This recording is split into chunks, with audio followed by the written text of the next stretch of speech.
मानो ज़मीन में जो भी है आपका रब सबको बखूबी जानता है। हमने बाज़ पैगम्बरों को बाज़ पर बेहतरी और बरतरी दी है और दाऊद अलैहिस्सलाम को हमने ज़बूर अता फरमाई।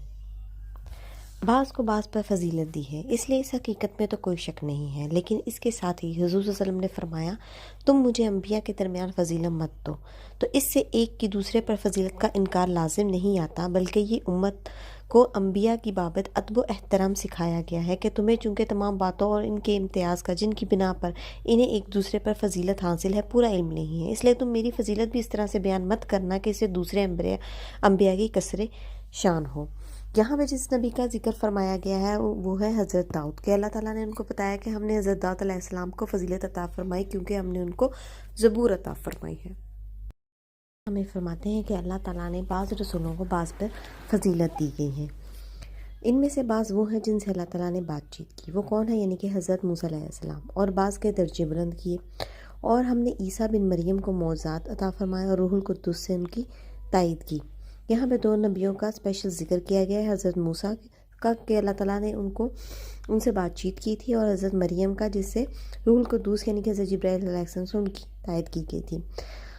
अगर अल्लाह ताला चाहता तो इनके बाद वाले अपने पास दलाइल आ जाने के बाद हरगिज़ आपस में लड़ाई भड़ाई ना करते, लेकिन इन लोगों ने इख्तलाफ किया। इनमें से बाज़ तो मोमिन हुए और बाज़ काफिर। और अगर अल्लाह ताला चाहता तो ये आपस में ना लड़ते, लेकिन अल्लाह ताला जो चाहता है करता है। तो इस आयत में हमें आपने देखा होगा कि अल्लाह ताला ने एक तो ये बात की है कि अल्लाह ने बाज़ नबियों को बाज़ पर फजीलत दी है। किस नबी को किस पर फजीलत और किस वजह से दी है ये अल्लाह ताला ने हमें नहीं बताया है। ये अल्लाह ताला ही बेहतर जानता है कि कौन सा नबी किस वजह से अफजल है।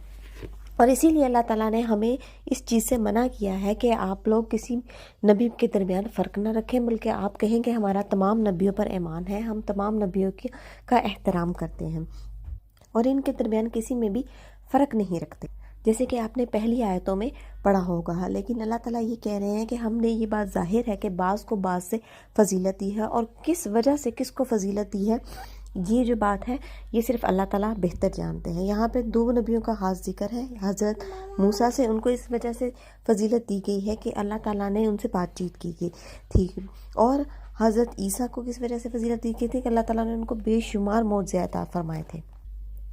अब आप देखेंगे कि इसी आयत में अल्लाह ताला फरमा रहा है कि इसके बाद जो आने वाले लोग हैं उनके पास दलाइल आ गए थे, लेकिन वो फिर भी आपस में एक दूसरे के साथ लड़ते थे और आपस में इख्तलाफ करते थे। तो इसी वजह से अल्लाह ताला ने कहा कि कुछ के दलाइल तो ठीक थे, वो मोमिन करार है, और कुछ के दलाइल जो थे वो गलत थे, वो काफिर दलाइल का है। और अल्लाह ताला जिसको चाहता है वो हदायत देता है। मानो तुम सब कहो कि हम अल्लाह पर ईमान लाए और उस चीज़ पर जो हमारी तरफ उतारी गई है, और जो चीज़ इब्राहीम, इस्माइल, इसहाक, याकूब अलैहिस्सलाम और उनकी औलादों पर उतारी गई है, और जो कुछ अल्लाह की जानिब से मूसा, ईसा अलैहिस्सलाम और दूसरे अंबिया दिए गए हैं, हम इनमें से किसी के दरमियान फ़र्क नहीं करते हैं। हम अल्लाह ताला के फरमाबरदार हैं। अब देख रहे हैं इस सूरत में फिर अल्लाह ताला हम सब मुसलमानों को एक ही बात की तरफ बुला रहा है कि जितने भी अंबिया हैं, यहाँ पे 6 अंबिया का जिक्र किया गया है, इब्राहीम, इस्माइल, इसहाक, याकूब, मूसा और ईसा अलैहिस्सलाम के और दूसरे जितने भी अंबिया हैं, हम उनमें से किसी के दरमियान फ़र्क नहीं करते। हमारा इन तमाम पैगम्बरों पर ईमान है।